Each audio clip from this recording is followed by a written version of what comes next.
제가 찾아봤더니 작년 12월 첫 주에 고린도전서를 시작했어요. 그리고 고린도전서를 시작하면서 말씀 만나기를 시작했어요. 그러니까 오늘로서 딱 10개월이 됐습니다. 근데 이제 2, 3주 정리하면 고린도전서 전체를 이제 11달, 거의 1년에 걸쳐서 우리가 마감을 하게 될 것 같아요.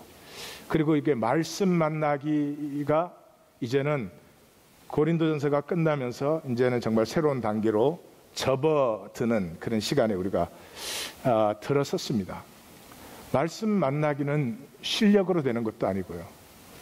똑똑하다고 되는 것도 아니고, 그렇게 되는 건 아니고요.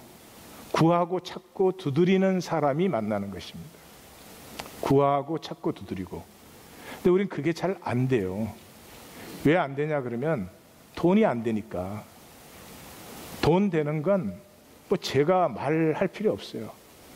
뭐 구하고 찾고 두드리고에 뭐 10배 이상 다 하시죠. 근데 이 말씀 만나기는 돈이 안 돼요. 그러니까 참 만났으면 좋겠는데 만나고 싶기도 한데 이걸 구하고 찾고 두드리고 그렇게 살 수는 없지요. 뭐 잘잘못의 얘기는 아니에요. 왜냐하면 돈이라는 게 참 매력적이에요. 왜냐하면 돈은 우리를 덮어줘요.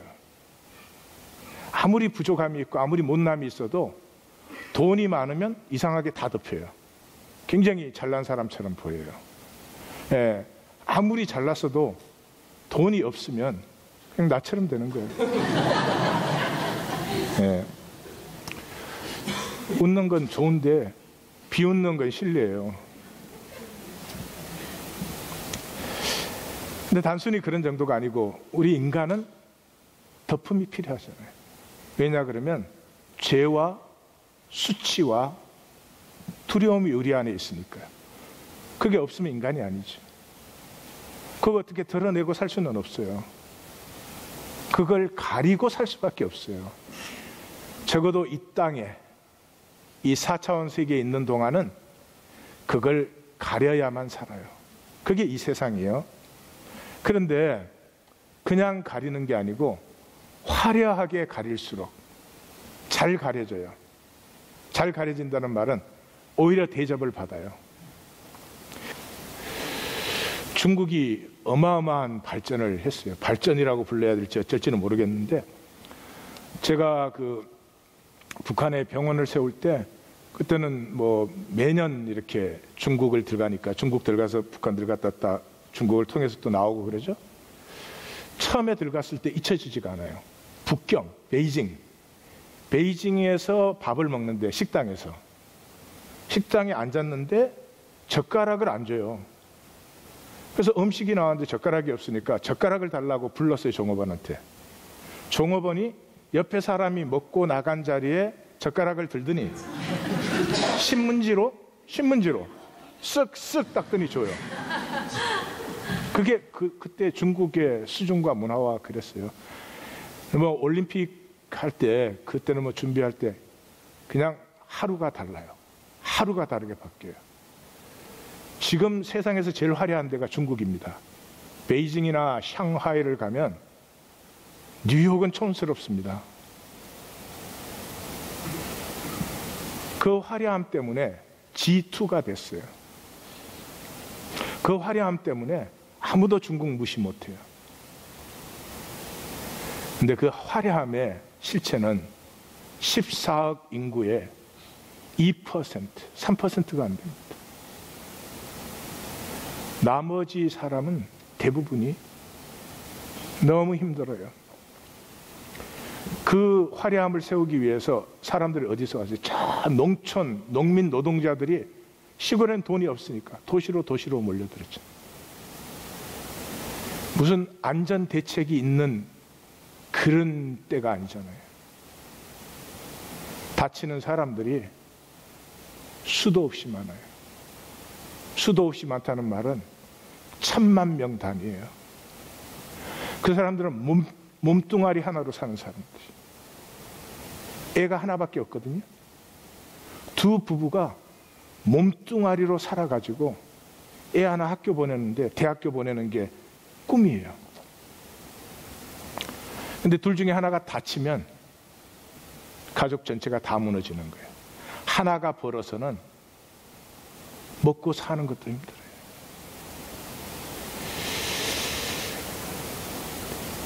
다친 사람이 회사에 보상 좀 해달라고, 아니 치료비는 놔두고, 사고가 딱 나면은 그냥 둘 수는 없으니까 병원에 넣어요. 병원에 넣을 때 다 알아요. 회사에서 사흘입니다 그러면 사흘 있다가 쫓아내는 거예요. 그럼 뭐 치료를 똑바로 못 받으니까 대부분 불구자가 되죠. 그러면 회사를 찾아가요. 뭐 큰 보상을 해달라는 것도 아니고, 예? 이 몸으로 살 수 없으니까 뭐 조금 좀 잘, 우리 미국으로 말하면 돈 몇만 불이라도 좀 해달라는 거지. 그러면 뭐 중국에서 이게 다 관행인데 회사에서 아주 걱정하지 말라고, 우리가 다 돌봐드리겠다고 그래요. 그러면 이제 그 말을 믿고 회사 문을 나와요. 회사 문 앞에 건장한 사람들이 기다리고 있다가 차에 타시라고 해요. 차에 딱 타면은 보자기를 씌워요. 그리고 어딘지 모를 데를 가요. 가서 이래요. 바닷가에서 여기 상어들이 제일 많이 오는 지역인데 당신 팔 그어가지고 여기 밀어뜨리면 다 뜯어먹고 하루 전에 아무것도 안 남아. 근데 당신 가족도 있고 애도 있고 우리 차마 못 그러니까 조용히 살아 그래. 저 화려함이 해골들 위에 세워진 화려함이에요. 돈이 있는 사람은 천문학적으로 있고 대부분은 안타까워요. 가슴이 아파요. 자꾸 화려하려고 해요. 뭐가 그렇게 화려해져야 될까? 여러분, 웬만큼 있으면 이제 됐다 그런 사람 있을 것 같습니까? 아니요. 집은 끝없이 커져야 되고 차는 끝없이 비싸져야 되고. 그래서 예수님의 산상수훈의 중심은, 예수님이 산상수훈의 핵심에서 3번을 반복해요. 엄밀한 중에 보시는 아버지께 아버지 앞에서 행하라. 엄밀한 중에 보시는 아버지께서 갚으시리라. 요 짝을 3번 반복해요. 사람에게 보이려고 살면 끝이 없어요. 하나님 앞에 살면 진짜가 되고 화려할 필요가 없어져요. 오늘 고린도전서 총 마지막 단락은 사실은 이 얘기를 하고 있습니다. 보십시다. 구약의 핵심이 새 언약이에요. 하나님이 우리에게 새 영을 부으시면 우리에게 새 마음이 생겨요. 그러면 하나님의 새 일이 일어난다는 거예요. 새 언약의 선지자는 대표로 3명의 대선지자, 이사야, 예레미야, 에스겔, 이 대선지자들이 새 언약의 선지자들이에요. 예레미야는 이렇게 해요. 내가 이스라엘과 맺는 새 언약은 나의 법을 그들 속에 두고 마음에 기록한다. 속에라고 말을 해요. 에스겔 선지자도 새 영을 속에 두고, 그러면 새 마음이 생기는데 그 새 마음은 부드러운 마음이다. 굉장히 이렇게 깊은 의미가 있어요. 왜냐 그러면 내 속에 있는 것은, 이 속에 있는 것을 나타내려면 몸으로 살아야 되거든요. 몸으로 살아야 돼요. 그래서 속에 있는 것을 몸으로 살면 내 삶에서 이제 생명이 자라나기 시작해요. 그런데 이제 거꾸로 사는 거죠. 그렇게 말씀하시는 이유는 우리는 속에 있는 것을 몸으로 피워내지 않고 겉에, 바깥에 있는 것을 갖다가 겉에다 덧붙이는 거예요. 화려하고 멋있게 그렇게 보이려고. 그런 마음에는, 그 마음은 강팍해요. 바깥에 있는 걸 끌어들여다가 내가 나를 만들어야 되는 삶은 마음이 각박해요. 가족 사이에도 각박해져요. 근데 이 속에는 뭐가 있어요? 하나님이 창조하신 하나님의 형상이 있잖아요. 하나님 생명이 있잖아요. 이 생명을 몸으로 사는 삶은 마음이 부드러워져요. 부드러워지면 잘 느끼죠. 잘 느껴요. 이웃을 느낄 수 있어요. 너를 느낄 수가 있다. 부부로 사는데 서로 못 느껴요. 겉에 거 끌어들이는데 너무 급급해서. 그래서 엠파티라고 하죠.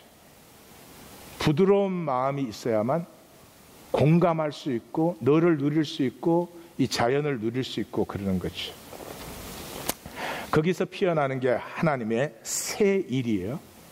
새 일인데 이 새 일, 하나님의 새 일을 얼마나 중요하게 생각하냐, 하나님 얼마나 강조하시냐, 그 제가 다 설명을 해도 모자랄 것 같아요.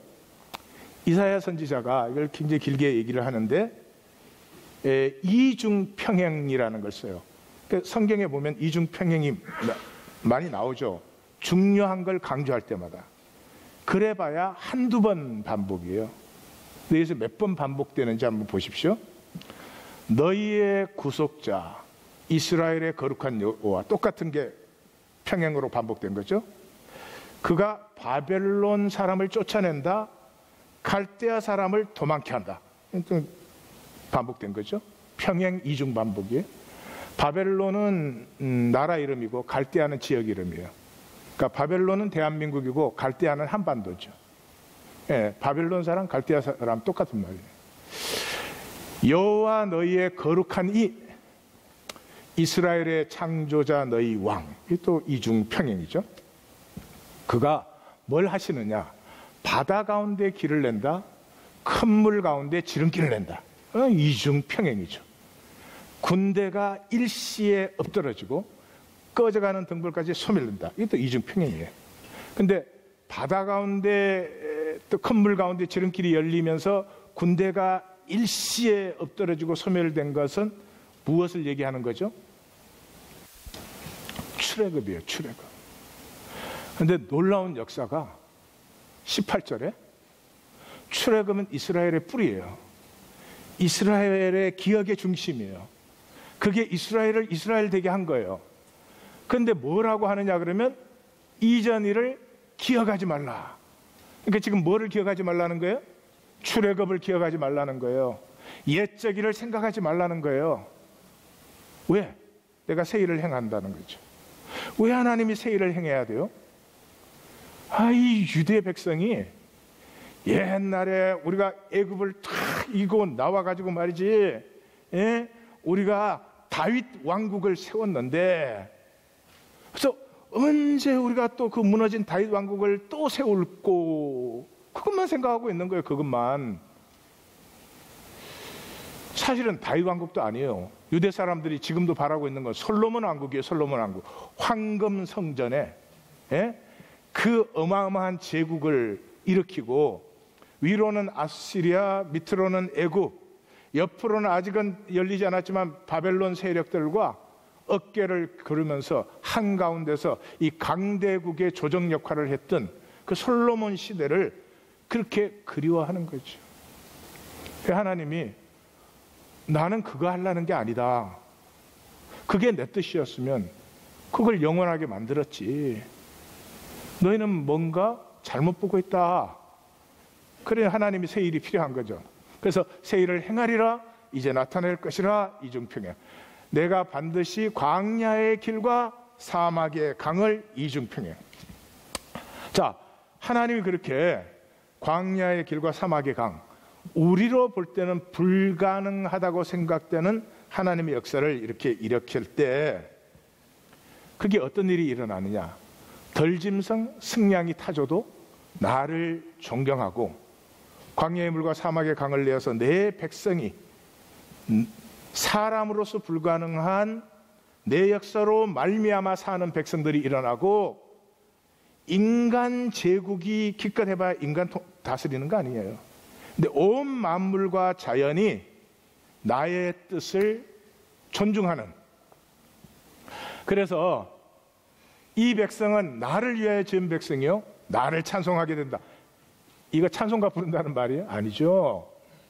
이 백성이 그것을 바라보는 그 하나님의 새 일의 비전, 인간 조직이나 그런 걸 훨씬 넘어서서 만유가 하나가 되는 그 생명의, 말하자면 생명의 조화로 하나가 되는 그 하나님의 뜻을 이루는데 부름받은 백성, 그것을 섬기는 백성, 그것을 기뻐하는 백성, 이것이 하나님의 백성이다, 그런 말이죠. 그래서 이 유대인들은 그냥 다윗 왕국의 재현, 지금까지도. 근데 이 거짓말이야. 다윗 왕국이 아니야. 자기들이 진짜 말하는 건 솔로몬 왕국 때예요. 그러면 왜 하나님과 유대인들 사이에는 이런 그 시각의 오차가 생겼나? 지금 하나님과 이제 기독교인들도 이 오차 때문에 그랬잖아요. 근데 587년에 예루살렘 성전을 파괴했어요. 하나님이 자기 성전을 자기가 파괴하고 자기 백성을 흩어버렸어요. 왜 성전을 파괴했어요? 성전이 아니니까. 성전이 아니라는 말이 뭐예요? 이 예루살렘 성전이 있으므로 모든 이스라엘 그 제국의 경제, 돈이 글로 모이죠. 경제의 서플러스, 잉여가 직결되는 거죠, 글로.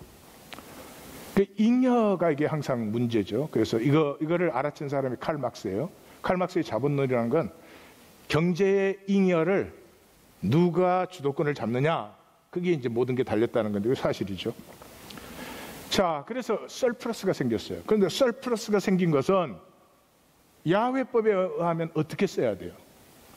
이 예루살렘 외곽 지역에 있는 농민 노동자들은 가난하잖아요.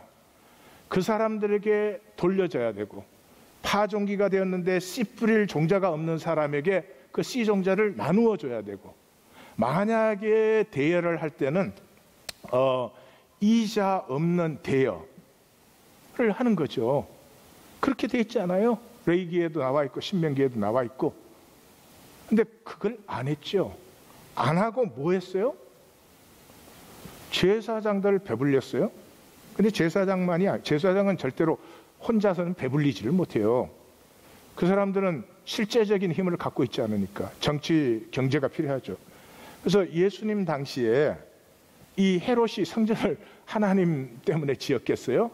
성전 지어가지고 거기에서 들어온 돈으로 로마에 세금 바치고 헤롯 정권, 그 얼마나 헤롯 정권 다 유지하고, 그 다음에 서기관과 사두개인들, 제사장 계급 다 먹고 살고, 그 예루살렘에 그 모든 무리들이 살아야 되니까 여기에 또 이제 쇼핑센터가 생겼잖아요.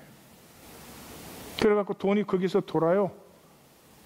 그러니까 저쪽 지역은 계속 약탈당하고 수탈당하고 돈은 여기서만 도니까 어떻게 될까요? 악순환이죠. 그게 현재 경제입니다. 그게 인간 역사의 경제가 항상 그래왔습니다. 예. 지금 제3세계와 미국의 구조도 그렇고, 미국 안에서도 돈 있는 사람과 돈 없는 사람의 구조가 그렇고, 이제 뭐 다 그런 거죠. 그래서 예수님께서 이 성전을 헐라, 강도의 균열이라고 했을 때는 문학적 표현이 아니에요. 그게 실제였어요. 그러니 그 예수를 살려두겠어요? 살려두지 못하죠. 그래서 이 바벨론의 포로로 돼 갔던 사람들은, 바벨론의 포로로 간 사람이 누구예요? 엘리트들이죠. 기득권을 가지고 있던 사람들이죠. 그러니까 그게 그립지, 옛날이 그립지. 솔로몬 성전, 그 황금 성전이 서 있던 시절이 그립지요. 그래서 노래를 하는 거예요.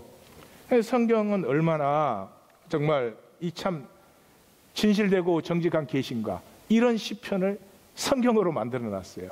이게 성경이에요. 예? 137편을 보면 우리가 바벨론 강가에 버드나무에다 수금을 걸어놓고 우리가 울었다. 왜 울어요? 우리를 사로잡은 자가, 우리를 황폐한 자가 우리에게 노래를 불러라, 우리를 기쁘게 해라고 청하는데 우리가 어떻게 시온의 노래를 부릅니까? 성전도 없는데. 그 성전에서 시온의 노래를 부를 때 얼마나 좋았던고. 끝나면은 쇼핑센터 가서 헤르메스도 사고, 거기서 이탈리안 프렌치 쿠진 먹고. 근데 이 성전 없는 이방 땅에서 우리가 어떻게 노래 불러? 그러고는 뭐라고요? 내가 예루살렘을 기억 안 하거나 내가 예루살렘을 다른 걸 예루살렘보다 더 좋아하면 내 혀가 입천장에 붙을지어다. 붙었을 거야. 그러고도 속이 안 풀려가지고 여호와여, 예루살렘이 멸망하는 날을 기억하소서. 저 에돔 자손을 치소서. 에돔이 첫 부대로 들어왔거든요, 바벨론 군대. 저들이 우리를 헐어버라 그렇게 저들 망하게 하옵소서. 저 바벨론 것들은 우리에게 대한 대로 그대로 갚아주는 자가 복이 있을 것이다. 그것의 어린 것들을 바위에 맺히는 자가 복이 있도다. 이게 할 말이야? 예레미야 선지자를 통해서 얼마나 얘기했어요. 너희 성전, 그건 성전이 아니지. 내가 한다. 너네들 다 망하고 포로로 잡혀가서 70년 동안 정신 차리고 돌아와. 너희와 내가 맺은 약속이 도대체 무슨 약속인지, 응?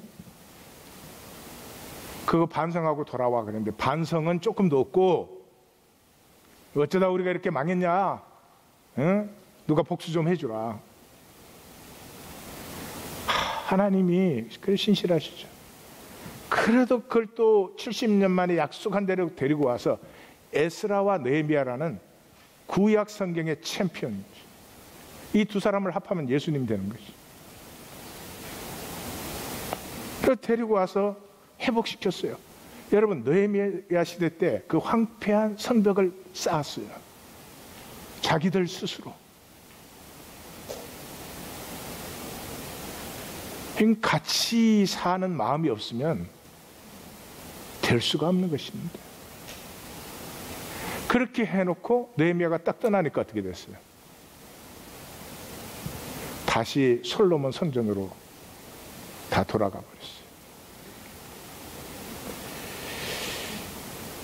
이 사람들 눈에는 안 보여요. 그냥 소박하게 같이 살아가는 게 복이라는 게 안 보여요. 화려해야 돼요. 너는 죽어도 나는 화려해야 돼요. 저 중국이 2, 3%의 그 화려함을 위해서 14억의 인구 대부분이 저 빈곤 상태에서 허덕이듯이 그렇게 되는 거죠. 오늘 본문 이제 함께 보십시다. 오늘 본문은 한마디로 말하면 종말적 신앙인데요. 오늘 본문뿐만이 아니라 여기 와서 돌이켜 보니까 사도 바울은 1장부터 계속 그 종말적인 얘기를 했어요. 종말적인 걸 가르치거나 말한 건 아니고요. 사도 바울의 삶, 생각 자체가 종말적이기 때문에 그냥 사도 바울이 표현하는 모든 것은 종말적인 관점을 나타내는구나 하는 게 이제 여기 와서 비로소 이제 보이는 거죠. 자, 13절 시작에서 우리는 한 센텐스로 만들어버렸지만 4개의 센텐스예요. 짤막짤막한. 깨어있어라, 믿음에 굳게 서라, 용감하라, 강건하라. 4개를 딱 권면한 거예요. 사도 바울이 끝날 때 이거 잘하잖아요. 그 데살로니가 전서에서도 항상 기뻐하라, 쉬지 말고 기도하라, 범사에 감사하라, 성령을 소멸치 말며 예언을 멸시치 말며 범사에 헤아려 선한 것을 취하며 악은 모양이라도 버려라. 이 사도 바울이 총 내용을 간단한 실제적인 걸로 이제 해주는 거죠.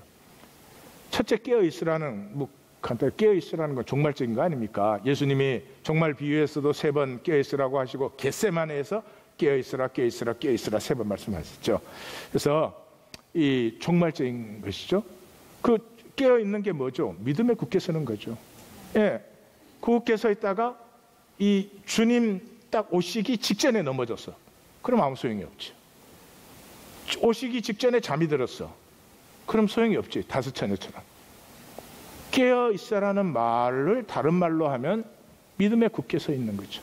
그래서 고린도서 전체가 시작 1장 6절에서 견고하게 서서, 이게 어디서? 마지막 날 주님 오실 때 내가 견고하게 서 있기를 원한다, 그 말이지요. 58절에 가면 견고하여 흔들리지 말며 항상 주의 일에 더욱 힘쓰는 자들이 되라. 이는 너희 수고가 주 안에서 헛되지 않은 줄 알미니라. 이렇게 괄호를 치는 거잖아요. 그런데 문제는 용감하라, 강건하라. 이게 우리 번역을 그렇게 했는데, 뭐 강하고 담대하라 이렇게 번역을 했더라면 훨씬 더 잘 알아들 봤을 거예요. 근데 이 말이 여기 강건하라의 스트롱인데, 저 스트롱이라는 말은 보통 바울이 쓰던 단어가 아니에요. 바울이 안 쓰던 단어를 써서 같은 뜻을 표현하고 있어요. 그 말은 뭐예요? 다른 사람의 말을 인용하고 있다는 거죠. 뭐 이렇게까지 설명할 필요가 없어요. 성경을 아는 사람이라면 시편 중에 뭐 중요한 시편들이 있잖아요. 1편, 13편 뭐 이렇게. 그 중에 하나가 31편이에요. 31편의 마감이 이렇게 되어 있어요.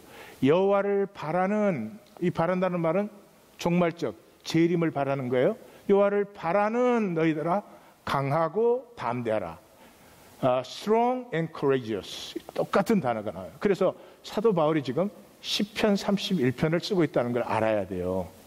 이걸 알지 못하면 제일 끝에 가서 왜 갑자기 사도 바울이 저주를 받으라 그러지? 그 이해가 안 가는 거예요. 그래서 이 31편을 인용하고 있다는 게 중요한데, 이 31편은 종말적인 고난과 절망 속에서 내가 하나님을 의뢰했더니 하나님의 구원이 내게 임했다. 그래서 너희는 하나님을 사랑하고 또 강하고 담대해라, 그런 거거든요. 31절 보면 뭐 고통으로 내 눈과 영혼과 몸이 다 쇠약합니다. 슬픔과 탄식 중에 또 내 죄악 때문에 내 기력이 쇠하고 내 뼈가 쇠합니다. 모든 대적들이 나를 욕하고 이웃들은 나에게 더하고 내 친구는 길에서 나를 피합니다.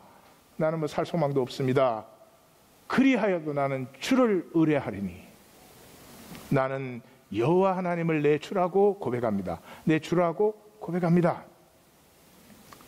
거기에서 반전이 일어나요. 그래서 놀라운 사랑이 내게 임했다.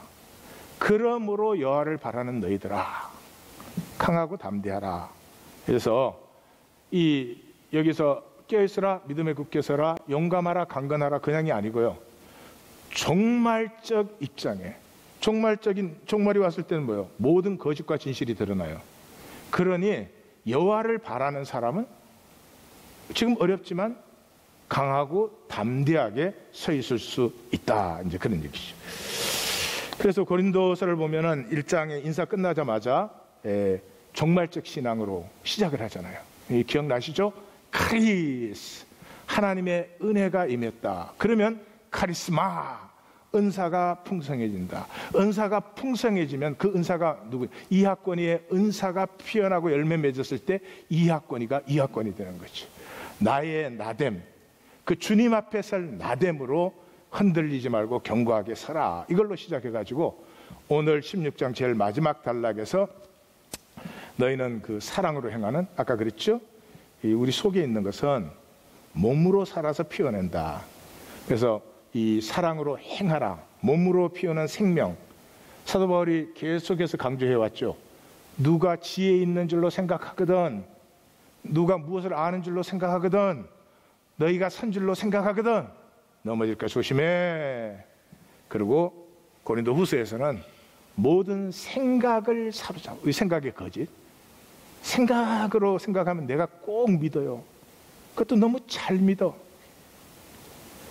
생각으로 나를 생각을 해보면 이렇게 좋은 목회자가 세상에 어디 있을까?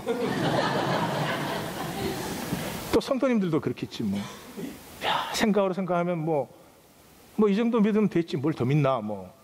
너무 무리하게 믿다가 혹시라도 뭐 생각이 필요는 해요. 전혀 착각이 없으면 살 수가 없으니까. 근데 적당히 해야 돼요. 그 다음에 이제 14절에서 21절까지는 이 사랑으로 행함의 그 모델을 제시해 주는 거죠. 스데바나의 집이죠. 스데바나의 집, 집이라는 말에 하십시오. 우리 기독교는 개인 구원을 만들었어요. 개인 구원. 그런 게 있을 수 있습니까? 성경에서? 너하고 아무 상관이 없는 나의 구원. 구원 자체가 관계인데, 하나님과 관계가 회복되므로 이웃과의 관계가 회복되는 건데, 여러분, 구원은 살아가는 삶을 얘기합니다. 근데 기독교는 삶이 아니고 종교가 되니까 가족하고 아무 상관없어. 나 혼자 얼마든지 구원받아. 성경에는 없어요. 모르겠어요. 있는지 없는지는 하나님한테는 물어보세요. 그러니까 성경에는 없어요. 스데바나의 집이에요. 이 집은 가족뿐만이 아니고 그 집에 일하는 노예, 직원들을 다 포함한 거예요. 그들이 첫 열매예요. 아가의. 지금으로 말하면 남부 그리스의 첫 열매예요. 그리고 이들이 성도들을 섬기기로 작정했다 그랬는데, 그 작정했다는 단어가 타소 그런 단어예요. 이게 중독됐다는 거예요. 에딕됐다. 그러니까 이 스데반의 집이 그 사람들을 어떻게 섬겼는지 그냥 한마디로 이해가 가죠. 그 다음에 일하는 이라고 번역된 저 단어는 시날게오 그런 단어예요. 시날게오라고 하는 것은 함께 하게 한다, 이런 뜻이에요. 그러니까 몸으로 일을 하면 반드시 함께 하게 해요. 그러니까 교회 눈이 많이 왔어. 근데 교회를 들렀더니 누가 혼자서 치우고 있어. 그러면 이렇게 볼일 본 다음에 빠이 이러죠? 빠이 돼요, 안 돼요? 안 돼요. 같이 하게 돼요. 그 다음에 수고한다는 단어는 이 카피아우 그런 단어인데, 레이버데이 이럴 때 몸으로 얘기하는 거예요. 우리 기독교 신앙이, 기독교가 왜 이렇게 세상에 멸시를 받고 있어요? 말과 생각으로 다 하니까. 몸은 하나도 없이. 그리고 이렇게 하죠. 아시아의 교회들이 너에게 문안한다. 아굴라 브리스가의 교회, 여기에는 간절히 문안한다. 아굴라 브리스가는 고린도에서 목회했던 사람들이잖아요. 그러니까 간절히 문안한다. 모든 형제도 문안한다. 나도 친필로 문안한다. 그러니 너희도 거룩한 입맞춤으로 서로 문안해라. 이 감이 잡히십니까? 예. 그게 바울파, 아볼로파, 게바파, 그리스도파 그렇게 나눠서 싸우고 있는데, 바울이 뭐라고 한 거예요? 앞에서는 네가 맞냐 내가 맞냐 옳으냐, 논리와 말 갖고 장난 그만해. 몸으로 살아. 살아. 그냥 맞다 틀리다 쓸데없는 소리 얘기하지 말고. 두 번째는 뭐예요? 서로 문안해. 왜요? 사람이 비끼면 이렇게 못난 사람들은 얼굴을 탁 돌려요. 자기 마음에 안 드는 사람 보면. 나는 이쪽만 보고 설교를 해. 근데 왜 이쪽에 마음에 드는 사람도 없는데? 예. 사랑하는 성도님들, 우리가 일생 동안 살아가는 힘은 별로 많지가 않아요. 이 육체를 가지고 있는 동안의 에너지라는 거 굉장히 제한되고 굉장히 부족해요. 깨어있지 않으면 낭비하기가 십상이에요. 그 힘을 절대로 파괴적으로 쓰지 마세요. 힘쓸 데가 없어서 내 마음에 안 든다고 얼굴 돌리는 데 써요? 자, 마지막 단락은 영원한 나님이에요. 22절에서 24절. 여러분, 그렇게 편지 전체를 통해서 사랑을 강조한 바울이 마지막에 갑자기 저주를 받을지어다. 이게 도대체 무슨 말이냐? 이해 안 가시죠? 아주 지극히 성경적인 분이에요, 바울이. 예수님이 그러잖아요. 이 종말의 그 가르침에서 천지는 없어져도 내 말은 없어지지 않는다. 그러면서 뭘 말하셨어요? 그때 마지막 때 두 사람이 밭에 있는데 한 사람 데려가고 한 사람 버려둠 당한다. 두 사람이 맷돌 가는데 한 사람 데려감을 당하고 버려둠을 당한다. 나뉜다 이 말이죠. 나뉘어요. 허무와 생명은 나뉘어요. 같이 할 수가 없어요. 예. 허무는 생명이 있는 자리에 존재할 수 없고 생명이 있는 자리에는 허무가 존재할 수 없어요. 그러므로 깨어있으라. 그래서 22절에 우리 번역은 주를 사랑하지 않는 자는 저주를 받을지어다 이렇게 번역을 했는데 좀 더 정확하게 번역하면은 주를 사랑하지 않는 자, 주님에 대한 사랑이 없는 자는 이미 저주된 자다. 저주 안에 있는 자다. 그런 거예요. 그래서 시편 23편을 인용하고 있는 것입니다. 아까 24절 결론 바로 앞이 너희 모든 성도들아 여호와를 사랑하라. 여호와께서 진실한 자를 보호하시고 교만한, 이게 종말적인 의미라고 그랬죠. 진실한 자를 보호하시고 교만한 자에게 엄중히 갚으시니라. 진실한 자가 뭐예요? 제국의 거짓을 살 수 없는 자예요. 제국의 거짓을. 네?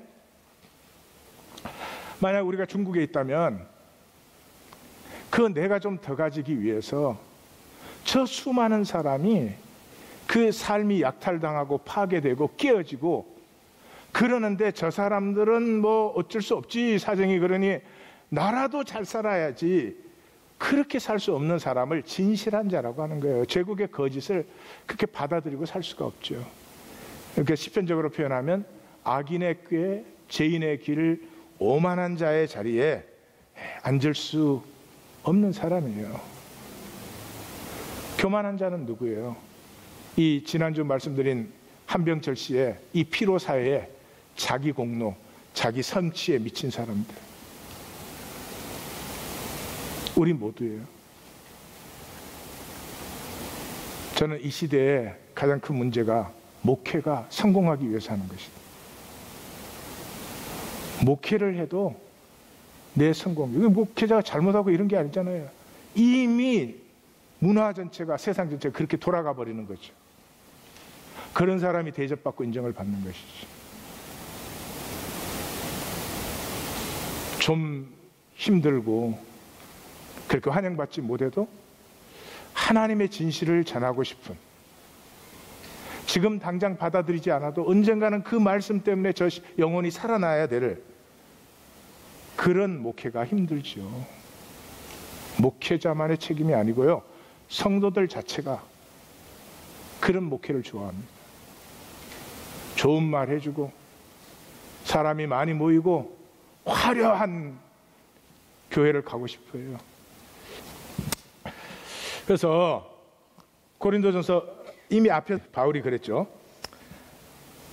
성령이 아니고는 예수를 주시라 할 수 없다. 이게 분명합니다. 분명합니다. 성령이 아니면 예수님을 주라고 할 수 없어요. 예수님이 이러셨어요. 그 십자가에 달리는 거 말리니까, 야, 7 영도 더 되는 천사를 내가 부를 수 없느냐? 예수님이 돌로 떡을 만들 수 있는 분이에요. 예수님은 천사가 당연히 수종드시는 분이에요. 예수님은 원하시면 만국의 권세를 다 가질 수 있는 분이에요. 근데 그분이 뭐 하셨어요? 그런 능력을 가지고 뭐 하셨어요? 제자들과 함께 지냈어요. 마가복음 4장 13절, 이에 12를 세우사 자기와 함께 있게 하시고. 함께 있을 줄 모르는 사람에게 돈은 무엇이 될까요? 권력은 무엇이 될까요?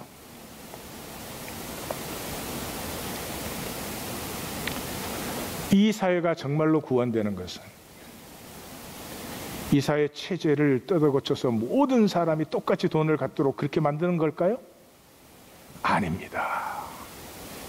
우리 안에 부드러운 마음이 와야 됩니다. 나사로의 아픔을 느낄 수 있는 부자가 돼야 됩니다. 너는 어떻게 돼도 나는 살아야 되고 나는 내 것 지켜야 되는 한 결코 달라지지 않습니다. 예수를 주라고 부르면 달라지죠. 당연히 달라지죠. 상상도 못했던 새 역사가 우리의 삶에 일어나죠. 이 안 일어나는 게 참 놀라운 건데요. 왜 안 일어나죠? 우리는 누구든지 주의 이름을 부르는 자는 구원을 얻으리로다를 그 가운데 가로를 하나 집어넣었어요. 누구든지 주의 이름을 아무렇게나 부르는 자는. 여러분, 성경에서는 하나님의 이름 함부로 못 부릅니다. 제3계명이 뭐예요? 여호와의 이름을 망령되이 일컫지 말라. 망령되이 부르는 자를 죄 없다 아니하리라. 이중부정은 항상 성경에서 강조죠. 그래서 유대인들은 하나님의 이름 못 부릅니다. 우리는 주여 주여 주여 막 불러대요. 나사렛 예수를 주라고 부른다면 그건 이미 새 역사가 시작이 된 것이죠. 자, 드디어 마감을 하기 시작합니다. 끝나는 건 몰라도. 자, 마감은 정리를 해봅시다. 종말적 삶은 제일 중요한 건 소박한 삶이에요. 주님 앞에 설 때 내가 나 가릴 수 있어요? 주님 앞에 설 때 그냥 벌거벗어요. 가림이 끝나요. 그러니까 그 벌거벗은 나가 주님 앞에 설 수 있는 유일한 길은 은혜를 입어야 돼요. 그래서 제가 나눈 메시지 하나 또 나눕니다. 은혜 임한 심령은 소박하다. 아들이라는 자격 없이 하인의 하나여도 좋다. 함께함이 어떤 조건으로 있느냐보다 억만 배 더 귀하니까. 함께함과 소박함은 은혜의 양면이다. 예수님 비유에서 이래요. 마지막 잔치가 열렸는데 한 사람이 예복을 안 입고 있어요. 예복을 안 입고 있다는 말은 뭐예요? 여러분, 은혜의 예복을 입으려면 먼저 뭐를 해야 되죠? 예복을 입으려면 먼저 뭐를 해야 돼요? 내 나뭇잎 치마를 먼저 벗어야죠. 그러니까 예복을 안 입었다는 말은 지금 뭐예요? 내 공로, 내 삶, 내가 지킨 거 이걸로 이제 있는 거죠. 여러분, 내 나뭇잎 지파. 그래서 사람들한테 화려하게 보이고 싶고 그래야 또 사니까 그걸 벗어야 은혜를 입지요. 그래서 예수님의 나라는, 예수님이 증거한 하나님의 나라는 소박한 코이노니아예요. 아버지의 총 결론이 뭐예요? 우리가 먹고 즐기자. 여기에서 시작이 돼요. 즐겁게 함께 먹을 수 없는 관계는 거래는 할 수 있고 일은 같이 할 수 있지만 생명을 같이 피울 수는 없죠.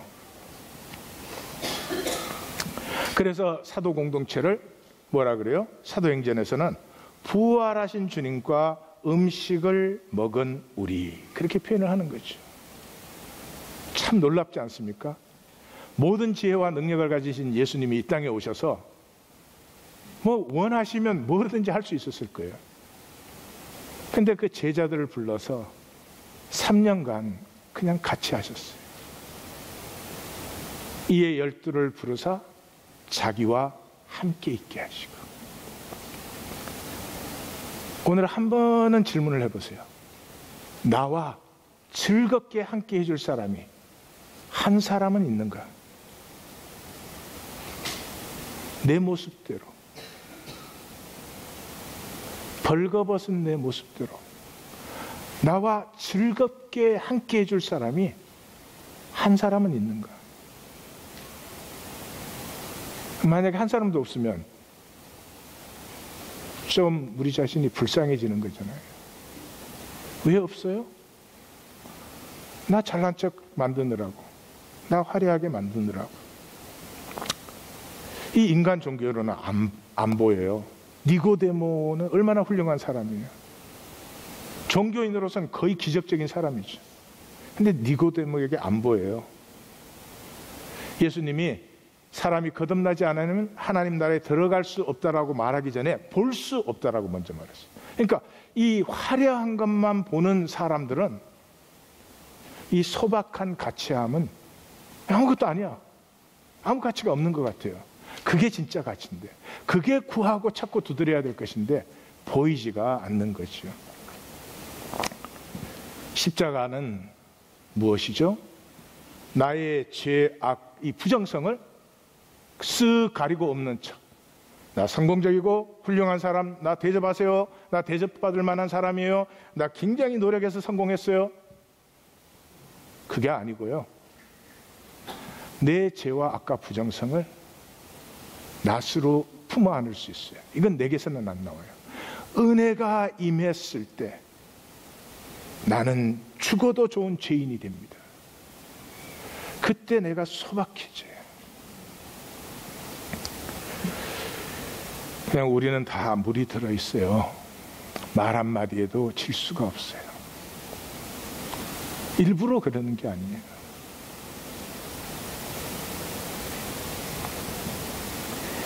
이 소박함에서만 피어나는 것이 종말적인 모습이에요.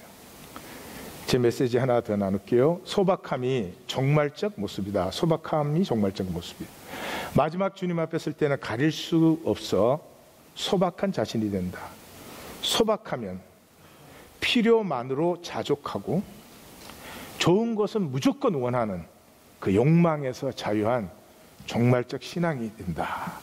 이 인간의 이 죽음의 병, sickness unto death, 죽음의 병에서 치유받는 유일한 길이 종말적 삶을 사는 것이죠. 사람 앞에 사는 것이 아니라 은밀한 중에 보시는 주님 앞에서 내가 사는 그 훈련이 계속해야 되죠. 사도 바울은 축도 전에 마라나타라고 말합니다. 자, 원래 언약이 뭐였냐? 우리가 새 언약을 봄으로 시작했죠. 이제 원 언약을 봄으로 마감을 하십시다. 원 언약은 이제 시내산에서 하나님과 이스라엘 백성 사이에 맺어졌어요. 그래서 하나님이 이제 싹 꼬셨죠. 내가 세계가 다 내게 속해서 내 말을 잘 쉐마하고 내 언약 지키면 너희는 모든 민족 중에서 내 소유가 되고 제사장 나라가 되고 거룩한 백성이 된다. 그랬더니 이제 백성들이 일제히 응답하여 지금 넘어가 버린 거야. 하나님 한마디에 그냥 여호와께서 명령하신 대로 우리가 다 행하리이다 이랬어요. 이래서 우리까지도 지금 힘든 거예요. 요때 이스라엘 백성이 우리가 다 행하는데 행할 때마다 10,000불씩만 주면 됩니다 이랬으면 우리가 지금 얼마나 순종을 잘하겠어요. 그래도 순종 안 할 거예요? 여러분 어떻게 생각하세요? 난 읽을 때마다 그래. 이놈의 이스라엘 백성들이 그냥 덜커덕 그냥 우리가 다 행하겠습니다. 이 바람에 우리가 지금까지 고생하는 거 아니에요. 근데 왜 그랬을까? 이스라엘 백성이 왜 그렇게 덜커덕 약속을 맺었을까? 지금 내용도 모르잖아요. 제일 중요한 건 내용을 몰라요. 내용은 어디서 나와요? 20장부터 나와요. 20장 10계명에서부터 시작해가지고 제사법, 생활법, 성막법 막 이렇게 나오는데 내용도 모르는데 무슨 약속을 해? 저는 생각을 해봤어요. 왜 내용도 모르는데 덜컥 약속을 했을까? 그 이스라엘 백성이 분명히 이제 바로 밑에서 살았으니까 바로의 법보다는 여호와의 법이 더 나을 것이다. 그렇게 확신이 됐으니까 약속을 하지 않았겠어요. 그죠? 맞죠? 그러니까 바로의 법 밑에 살아보니까 재미가 없었죠. 바로의 법은 뭐예요? More brick, more bricks. 벽돌을 더 만들어라는 거죠. 지금 우리 뭐 하는 것 같아요? 오늘 지나면 다 나가서 벽돌 만들어요. 예. 너 1년에 벽돌 2만 장 만드는데 나 10만 장 만들어. 그건 굉장히 잘난 줄 알아요. 사회는 또 그만큼 대접은 또 해주니까. 무아카마들이. 됐지? 여호와의 법은 뭐예요? 안식이에요. 안식이 뭐예요? 벽돌 더 만들겠다고 미쳐 있는데 멈추라는 거예요. 안식은 멈추는 거지. 멈추는 순간에 이상한 일이 일어나요. 그 박완서 씨의 나의 가장 나종신인 것, 김현성 씨의 그 눈물이라는 시에서 제목을 따왔는데 거기 보면은 아들이 봄날 자전거 타고 나갔다가 어떻게 대모대에 휩쓸려 가지고 맞아 죽어요. 그 순간부터 아들은 민주영웅투사가 돼. 민주영웅투사가 됐는데 이 민주투사의 어머니라고 막 아들은 죽었는데 방방 떠갖고 이제 댕기는 거예요. 막 사방에. 그러는데 어느 날 그 자기 동창의 아들을 이 교통사고가 나서 이렇게 식물인간처럼 돼 있어요. 그 길을 방문했다가 돌아오는데 자기 아들은 죽었잖아. 아무리 방방 떼봐야 죽었잖아. 그 식물인간 된 아들과 자기 파파 할머니가 된 자기 동창, 그 어머니와 사이에 교환되는 눈빛을 보고 갑자기 시간이 정지했죠. 나 지금 뭐 하는 거지? 도대체 나 뭐 하고 돌아다니는 거야? 그 박완서 씨가 아주 표현을 잘했어요. 그 개들을 갖고 장만한 장미목 농장이 너무나 뜨악하게 보이는 것이죠. 뜨악하게 보이는. 멈춤이 있어야 돼요. 예배는 멈추는 시간이에요. 멈추면 난 왜 이렇게 사는 거지? 난 지금 무슨 짓을 하는 것이지? 내가 피해온 나를 직면하게 되죠. 뜨악함을 만나게 되죠.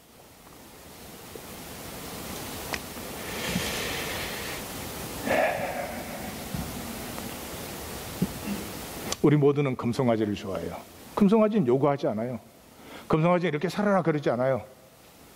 금송아지는 내 마음대로 제사 드리고 그 앞에 뛰어놀면 되는 거죠. 금송아지 제사 드릴 때 그 출애굽기 읽어보시면 백성들이 일찍이 일어났다고 돼 있어요. 생긴 참 재밌지 않아요? 여러분 일찍 오늘 주일 예배 오시려고 일찍이 일어나셨죠? 너무나 기다려져서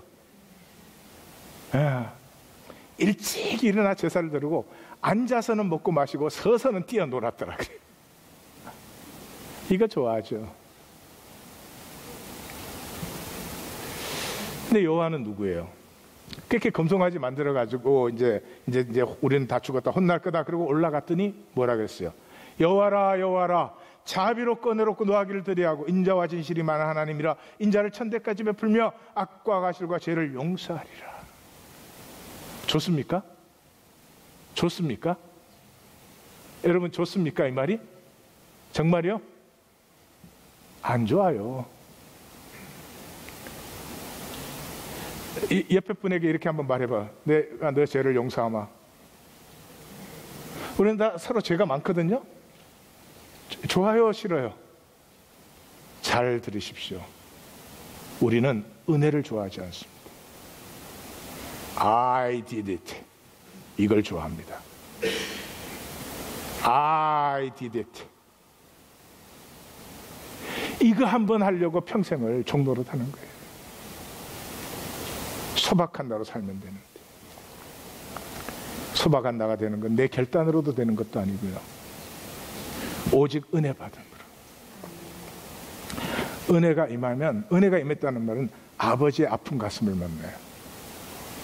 하나님은 중국에서 그렇게 오늘 중국 예를 자꾸 들어서 중국에 미안하긴 한데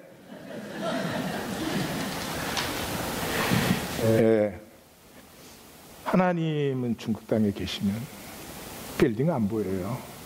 그 휘황찬란한 불빛이 안 보여요. 그것들이 세워지는 과정에 흘린 눈물과 아픔과 절망에 몸부림치는 심령들이 보이죠. 우리 서로 그것이 보이기 시작할 때요. 나뭇잎 치마 없어도 괜찮아요. 남아 있는 사람이야 이거 필요 없어요. 그런 치사하고 천박한 것 더 이상 그 거짓이 필요하지 않아요. 아까 진실된 자를 보호하신다 그랬죠. 서로 벌거벗었으나 부끄러움이 없는 너는 너로 나는 나로 육신을 입고 이 땅에 살아가는 것 힘든 일입니다. 불쌍히 여기고 긍휼과 자비가 통하는 하나님의 나라. 바울은 이것에 미친 사람이었는데 그 편지를 우리는 10달에 걸려서 읽었으니 우리에게도 뭔가가 조금 이미 시작이 되었습니다.